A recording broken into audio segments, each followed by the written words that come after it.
Introducing the perfect match for hot pot, mini bite sausage. Every bite of mini bite sausage exudes a tempting aroma. The juicy and tender meat brings a delightful chewing experience. Cooking it is also quick and easy. Just put it in hot water or soup for 10 minutes, and it's ready to eat. If you have some leftover mini bite sausage, you can turn it into a tasty snack.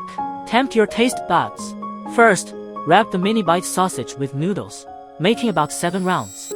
Then, cut crosses on both ends. Heat up a pan and add the sausage.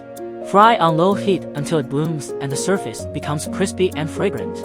If you love spicy flavors, you can stir-fry it with some sauce of Classic Szechuan. Both the noodles and mini bite sausage will be irresistibly crispy and tantalizing. This combination of noodles and fried sausage is irresistible.